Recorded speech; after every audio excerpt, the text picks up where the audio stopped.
இன்னைக்கு எபிசோடில் வந்து ரொம்ப அதிசயமாக புருஷன் வந்து பொண்டாட்டியை வந்து ஒர்ஸ்ட் பெர்ஃபார்மர்னு சொல்லிட்டு நாமினேட் பண்ணுறாப்புல. ஏன்னா ஊர் உலகமே ஒர்ஸ்ட் பெர்ஃபார்மர்னு சொல்லி முத்திரை குத்திருச்சு. சொல்லாமல் இருந்திருந்தால் எங்கேயும் பச்சையாக மாட்டிப்போம் அப்படின்ற ஒரு ரீசனு. அது கூட பரவாயில்ல. பொண்டாட்டியை நாமினேட் பண்ணதுக்கு முக்கியமான அதில் ஒரு உள்குத்து என்னன்னு பார்த்தா, பின்னாடி இந்த ஒரு விஷயத்தை வச்சு நான் ஃபேராக தானே ஆடுறேன், நாங்கள் தனித்தனியாக தானே ஆடுறோம், நாங்கள் 2 பேரும் அப்போ செப்பரேட் கண்டஸ்டன்ஸ் தானே அப்படின்னு ப்ரூவ் பண்ணுறதுக்கு இந்த ஒரு ஃபேக் நாமினேஷன். அது சொல்லும் போதே அவ்வளோ ஃபேக்காக இருந்துச்சு அவர் மூஞ்சி பார்க்கும் போதே. ஸோ பொண்டாட்டியை வந்து ஒர்ஸ்ட் பர்ஃபார்மர்னு சொல்லிட்டாரு. பிக் பாஸ் வந்து நேற்று பார்த்துருப்பாரு. இந்த பொண்டாட்டி வந்து பிக் பாஸ் உப்புக்கு சப்பான்னு சொன்ன விஷயத்துக்கு ரொம்ப ஒரு ரியாக்ட் பண்ணுச்சுல. அதாவது இதெல்லாம் நீங்கள் அட்ரஸ் பண்ணனா உங்கள் கண்ணை மூடிக்கங்கன்னு, நான் கண்ணை மூடிக்கிறேன், நீ மூடிட்டு வீட்டில் இருக்கிற வேலையை பாருன்னு சொல்லிட்டு இன்றைக்கி ஃபுல்லாக வேலைக்காரி நீங்கள் 2 பேர் தான் அப்படின்னு சொல்லிட்டு ஒரு முடிவு எடுத்துட்டாப்புல. அதில் பாவம் நம்ம செல்லக்குட்டி ஜெனியும் மாட்டிக்கிடுச்சு. ஸோ ஜெனினா நிறைய பேர் யாருன்னு கேட்பீங்கல்ல, சாரி. ஸோ நான் ஆரம்பத்துலேருந்து பேசிகிட்டு இருக்கேன். திவ்யா கணேஷ் தான் ஜெனி. ஸோ அதனால் வந்து 2 பேரையும் சேர்த்து ஃபுல் வேலையை நீங்கள் தான் பண்ணணும்னு சொல்லிட்டாப்புல. அதில் ஒரு முக்கியமான ஒரு என்ன சொல்கிறது, ஒரு ட்விஸ்ட் என்னென்னா, இதை வந்து விக்ரம் மேற்பார்வையிடணும். அது வந்து சும்மா வேணே கோல் முட்டி விடணுன்ற மாதிரி பிக் பாஸ் சொல்லலை. விக்ரம் வந்து டாஸ்கில் அவர் டீம் நல்லா வழி நடத்தினார். ஸோ இவங்களையும் வழி நடத்த சொல்லி அங்கே சூஸ் பண்ணிட்டார். இதுக்கு ஏன் அந்த ஆள் போய் அழுதாப்புலன்னு தெரில. அழுகக்கூடாது நான் ஒரு காமெடியான அழுகிறதெல்லாம் எனக்கு செட் ஆகான்னு சொல்லி ரொம்ப அழுகிறாப்புல. சரி, இவ்வளோ நாளாக மற்றவங்க ஏதோ இது பண்ணாங்க அது பண்ணாங்க கவலையில் அழுகிறான்னு பார்த்தா இன்றைக்கி சந்தோஷத்தில் அழுகிறாரு. ஏன் இப்படி அழுதுகிட்டு இருக்காருன்னு தெரில.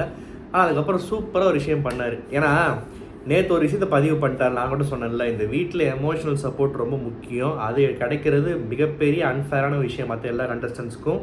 எனக்கு அது பிடிக்கலன்னு சொல்லிட்டு நாமினேட் பண்ண ரீசன் சொன்னேன்ல. ஸோ இது வந்து பல பேர் கணக்கு திறந்து விட்டுருச்சு. இன்ஃபேக்ட் ஆடியன்ஸ் கனவே நிறைய பேருக்கு திறந்து விட்டுருச்சு. ஆமாம் இல்லை அப்படின்னு சொல்லிட்டு இன்றைக்கி நிறைய பேசணும் ஆக்சுவலாக புருஷன் மராட்டியை பற்றி. அண்ட் இது வந்து புருஷனுக்கு காண்டு. ஸோ அவர் என்ன பண்ணிட்டாப்புல, விக்ரமுக்கு வார்னிங் கொடுக்குறாராம். இந்த மாதிரி பேசுகிறது, ஏன் முதுகில் பின்னாடி வந்து குத்துற, முன்னாடி வந்து குத்து அப்படி இப்படின்னு ஏதாவது சொல்கிறாரு. வார்னிங் கொடுக்குறாராம். இவர் இந்த வீட்டில் வந்ததுலேருந்தே பார்த்தா எல்லாரையுமே வந்து த்ரெட்டன் பண்ணுறது, வார்ன் பண்ணுறது, தன்னை ஒரு பெரிய ரவுடின்னு காமிச்சிக்கிறது, வாயில் தன்னை ஹீரோ மெட்டீரியல்னு சொல்லிக்கிறது அவரே. இது வந்து அவர் ஒரு இதாக வச்சுருக்காரு. நிறைய பேர் வந்து வெளியே அவரை காமெடியாக தான் பார்க்குறாங்கன்னு அவருக்கே தெரில. சில பேர் வந்து பேப்பர் ரவுடின்னு கலைக்கிறாங்க. இவர் வந்து பேப்பரில் கூட ரவுடின்னு எழுதுறதுக்கு வக்கில்லாத ஒரு காமெடியன் தான் இந்த புருஷன். ஸோ இவர் வந்து விக்ரமை வந்து வார்னிங் கொடுத்து மிரட்டுறாரு. அவர் வார்னிங் கொடுத்த விஷயத்துலேயே பெரிய காமெடி என்னென்னா, ஒரு 2 நிமிஷம் பிக் பாஸ் சொல்லுவாரன், டோரை திறந்து வச்சு 2 நிமிஷம் திறந்து வச்சுட்டு வீட்டுக்கு போகலாமா, விக்ரம் அவர் ஒய்ஃபை கூப்பிட்டு வரலாமா. அவன் மானஸ்தன், தன்னோட திறமையை வச்சு அவனாக ஒரு இடத்த ஏர்ன் பண்ணி அவன் மட்டும் வந்து நிற்கிறான். உன்ன மாதிரியா வந்து 2 டிக்கெட்டு, ஒரே குடும்பத்தில் 2 டிக்கெட்டு வந்து தேஞ்ச சீட்டு மாதிரி வந்து உட்காந்துக்கிட்டு இன்னொருத்த வாய்ப்பு பறிச்சுக்கிட்டு பொண்டாட்டியை கூப்பிட்டு வந்துக்கிட்டு இருப்பான். அவனுக்கு வேறு வேலை இல்லை, அவனுக்கு அப்போ வித்தியாசம் இல்லை, அவனுக்கு பொண்டாட்டியை கூப்பிட்டு வரதான் போலப்பா பிக் பாஸில் கூப்பிட்றாங்கன்றதுக்காக அப்படின்ற மாதிரி தான் கேட்க தோணுச்சு. இருந்தாலும் கூப்பிட்றவங்களையும் தானே குறை சொல்லணும், இவரை மட்டும் குறை சொல்ல என்ன யூஸ் அப்படின்னு தோணுது. அண்ட் இவர் பேசுகிறதெல்லாம் பார்த்தீங்கன்னா, இந்த டேஷர்லாம் டேஷ் ஆக்கிடுவேன், இடித்து தள்ளிடுவேன், உன் வண்டியை வந்து என்கிட்ட இடிக்காத, நான் வந்து இடித்து டேஷ் பண்ணிவிடுவேன், ஏதோ சொல்கிறார். எவனாக இருந்தாலும் வெட்டுவேன்ற மாதிரி, எவனாக இருந்தாலும் இவர் ஒரு மாதிரி இதாக்கிடுவாராம். இவர் யாருக்குமே பட மாட்டாராம். சேதுவாக இருந்தால் கூட வந்து போல டேஷ்ன்ட்டு போயிடுவார் போல். அப்படி தான் பேசிகிட்டு இருக்கார் வீட்டுக்குள்ளே. அண்ட் அதுக்கு முன்னாடி வந்து வீக்கெண்டு சேது வரட்டு சொல்கிறேன் அவனா சேது மச்சாங்கிட்ட போயிடுறாருப்பா, நம்ம தெய்வம் மச்சாங்கிட்ட.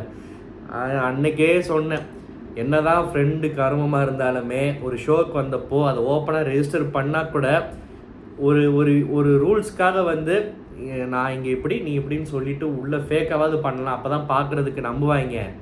உள்ளே வந்தப்போ வா மச்சான் வா மச்சி மயிறு மச்சின்னு கட்டி புறண்டுட்டு அப்புறம் வந்து ஓகேடா இதோட இங்கே விட்டுறணும், உள்ளே போனதுக்கப்புறம் நீ வந்து கண்டஸ்டண்ட்டு நான் ஹோஸ்ட்னு சொன்னால் எவனும் நம்ப மாட்டான். சரி, நம்புகிற மாதிரியா நடந்துக்கிட்டால் கூட பரவாயில்ல, யாராவது ஏமாறுவாங்க. இவங்க அந்த மாதிரி நடந்துக்க மாட்டுறாங்க. வீக்கெண்டில் மட்டும் சார்னு பேசிட்டு மற்ற எபிசோடெல்லாம் வந்து சேதுன்னா எனக்கு சத்தியமாக புரியலை என்னன்னே. சேது படத்தில் வர விற்கிற மாதிரி மண்டையில் எதாவது ஆகிடுச்சா என்னன்னு தெரில. சேதுன்னு புலம்பிகிட்டே இருக்காப்புல. ஸோ இது வந்து இது ஒரு காமெடி. அண்ட் இவர் லைவில் நிறைய விஷயம் பேசுகிறாருன்னு கேள்விப்பட்டேன். நானும் சில கிளிப்ஸ் எல்லாம் பார்த்தேன். கமெண்ட்லேயும் நிறைய பேர் சொல்லியிருந்தீங்க அதெல்லாம் 1வது எபிசோடில் போடுறது இல்லை, விஜய் டிவி வந்து காப்பாற்றுதுன்னு சொல்லிட்டு. விஜய் டிவி காப்பாற்ற நினச்சா காப்பாற்றவும் செய்யும். பட் இந்த மாதிரி கோமாளிங்கெல்லாம் அடையாளம் காட்டுறதும் விஜய் டிவி தானே. ஸோ அதுக்கு வந்து நன்றி சொல்லணும் கண்டிப்பாக. ஏன்னா எனக்கு மிகப்பெரிய திருப்தி என்னென்னா, நம்ம சப்ஸ்கிரைபர் ஒருவர் நண்பர் ஒருவர் கமெண்ட்டில் நேற்று போட்டிருந்தாப்புல, ஆக்சுவலாக இந்த புருஷன் பொண்டாட்டி பேர் சொல்லி அவங்க வீட்டுக்குள்ளே வந்தப்போ எனக்கு பிடிச்சிருந்துச்சு, ஆரம்பத்தில் நீங்கள் அவங்கள திட்டி பேசுகிறப்போ எனக்கு உங்கள் மேலே கோபமாக இருந்துச்சு, பட் இப்போ தான் புரிஞ்சுக்கிட்டேன் நீங்கள் பேசுறது கரெக்டுன்னு சொல்லிட்டு. உண்மையாகவே ரொம்ப சந்தோஷமாக திருப்தியாக இருந்துச்சு. இது வந்து ரொம்ப பெருமையான நினைக்கல, பட் மனசுக்கு நிறைவாக இருக்குது. ஏன்னா வெளியே ஒரு இமேஜ் இருக்கலாம், ஒரு சீரியல் பார்த்து ஃபேன்ஸாக இருக்கலாம், ஏதாவது ஓ இவங்களா அப்படின்னு ஒரு இமேஜோடு வந்திருக்கலாம். உள்ளே வந்தோடனே முகர்கட்டைகளை பார்த்து ஒரு ஜோசியம் சொன்ன மாதிரி இதுங்க இப்படி தான் அப்படின்னு நம்ம ஒரு விஷயத்தை வச்சு கண்டனம் தெரிவித்தோம்ல. இன்ஃபேக்ட் வந்த விதமே பிடிக்கல, இப்படி ஒரே குடும்பத்தில் 2 பேர் வந்ததே தப்புன்ற மாதிரிலாம் நிறையா சொன்னோம்ல. ஸோ அது வந்து அவங்கள பிடிச்ச ஃபேன்ஸே வந்து ஹேட்டர்ஸாக மாறிட்டாங்கன்றப்போ நம்ம கருத்து ஒத்து போகிறப்போ அது ஒரு திருப்தி தான், சந்தோஷம்தான். ஏன்னா இன்ஸ்டாகிராம் ஃபுல்லாக பார்த்தா அப்படி தான் இருக்குது. யாரை பார்த்தாலுமே அதுவும் இன்றைக்கி விக்ரம் மிரட்டினதுக்கெலாம் பார்த்தா இதுக்கு முன்னாடி மதித்து ஓ இவரா அவரான்னு சொல்லிட்டு பார்த்துக்கிட்டு இருந்த சீரியல் கோஸ்டிங் கூட இன்றைக்கி காரி துப்ப ஆரம்பிச்சிருச்சு. அதான் இவர் இன்னொரு இடத்துல சொல்கிறார், அவர் சொல்கிறார் இந்த டாஸ்க் ஒன்று வச்சா இங்கே ஹீரோ மெட்டீரியல் யாருன்னு. அது எல்லாமே வந்து நம்ம கமருதீன் காமெடின்னு சொன்னாங்க, கனி சொன்ன மாதிரி அவர் ஒரு காமெடின்னு, அதை பற்றி விட்டுருவோம். அவராது இப்போ வந்து ஏதோ நாரிட்டாப்பில் இப்போ மூடிட்டு ஓரமாக உட்காந்துருக்காப்புல. ஸோ வந்து பழைய பேஷண்ட்டை டிஸ்சார்ஜ் பண்ணிட்டு இந்த புது பேஷண்ட்டு புருஷனை வச்சு செய்யலாம். அது வந்து கொஞ்ச நாள் அப்படி தான் போயிட்டுருக்கு நமக்கு. நான் ஒரு ஹீரோ மெட்டீரியல் அப்படின்னு அவர் சொல்கிறாரு. நான் ஒரு ஹீரோ மெட்டீரியல், நான் அப்போல்லாம் சும்மா இருக்க மாட்டேன், நான் வந்து ப்ராப்பராக வளர்ந்தவன். என்னடா ப்ராப்பராக வளர்ந்தவன், காம்ப்ளான் குடிச்சு வளர்ந்தவன், ஹார்லிக்ஸ் என்ன ட்ரை பண்ணுற நீ ப்ராப்பராக இன்னொன்றுங்க, அதாவது எஜமான் படத்தில் வானவராயன் வல்லவராயன் 2 பேர் இருப்பாங்க. வானவராயன் வந்து ரஜினிகாந்த், வல்லவராயன் வந்து நெப்போலியன்.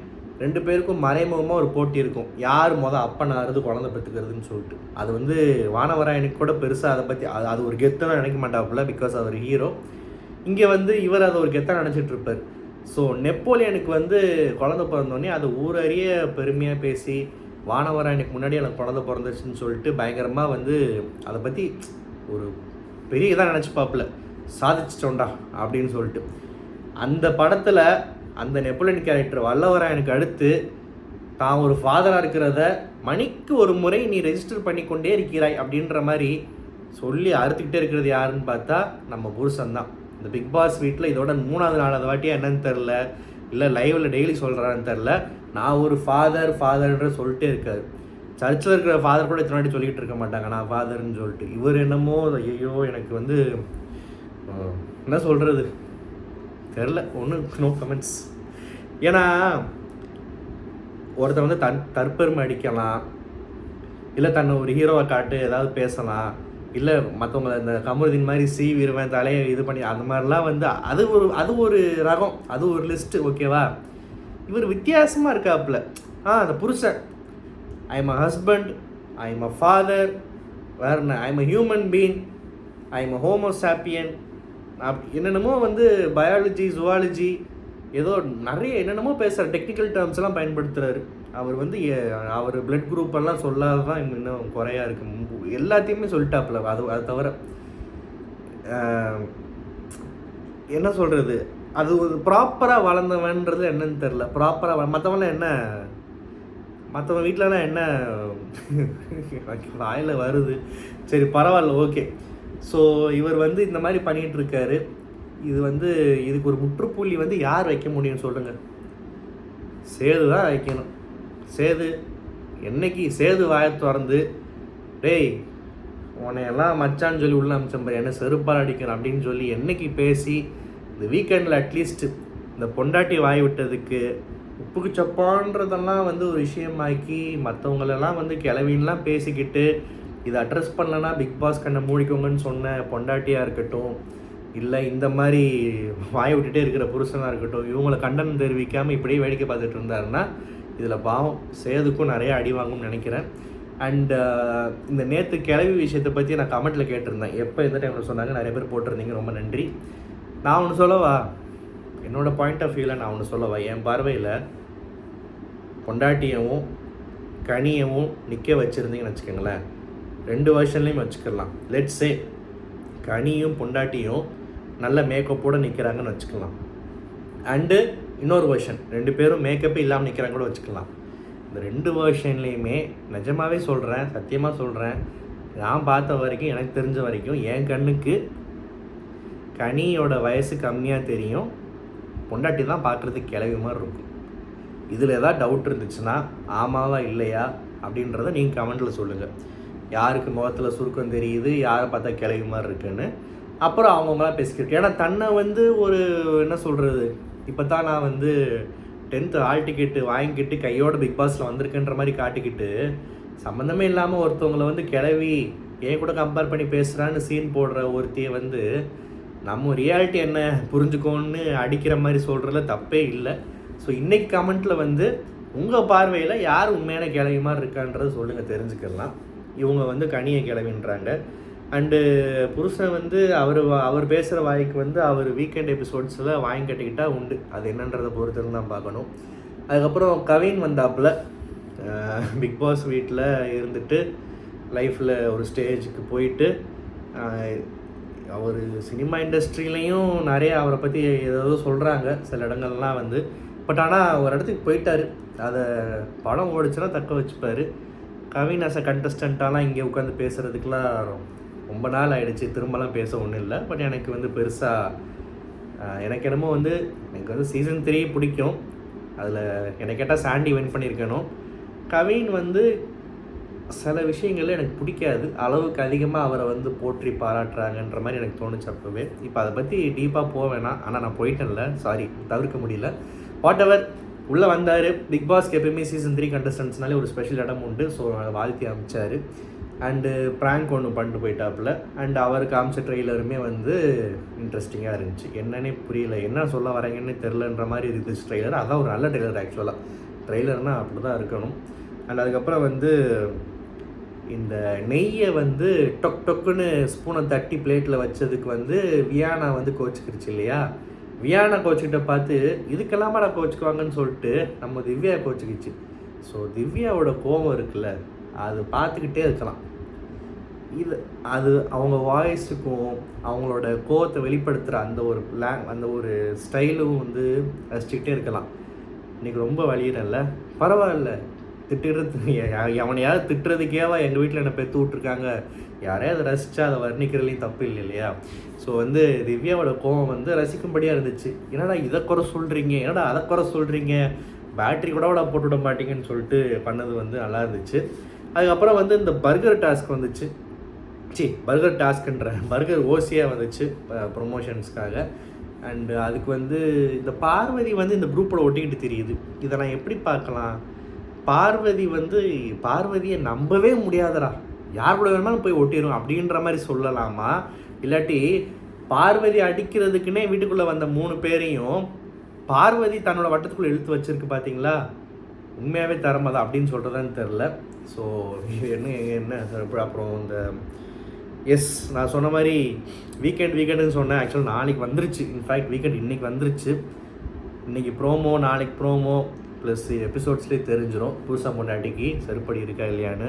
பொறுத்திருந்து பார்க்கலாம். இந்த ரிவ்யூ உங்களுக்கு பிடிச்சிருந்தா மறக்காம சேனல் சப்ஸ்கிரைப் பண்ணுங்கள். நன்றி, வணக்கம்.